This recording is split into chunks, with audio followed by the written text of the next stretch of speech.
Ô, gente, olha isso. Olha que coisa mais linda, gente. Olha que trenzinho. A folga delas ali comendo coquinho. Ai, meu Deus, é fofo demais, né?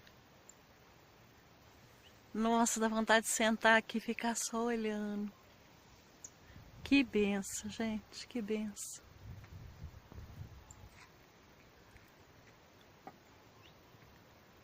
Muito fofas.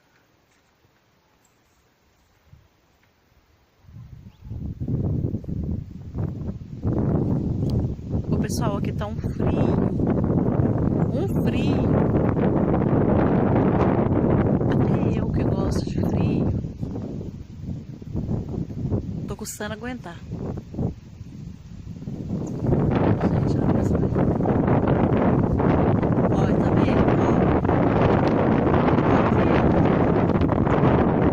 que situação.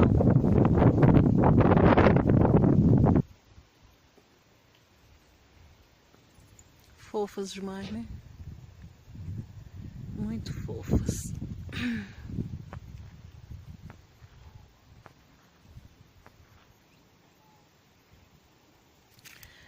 Vou mostrar pra vocês ali. Olha lá.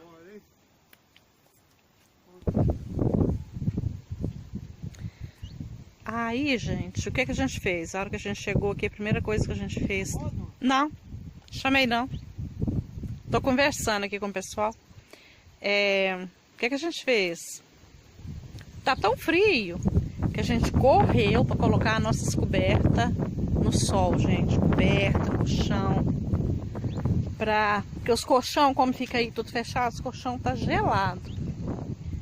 Aí, olha lá, colocamos as cobertas, tudo.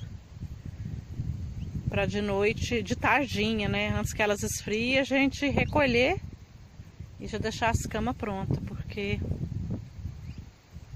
muito frio, muito frio. Vai ser a nossa primeira noite aqui. Amanhã eu conto pra vocês. Ok?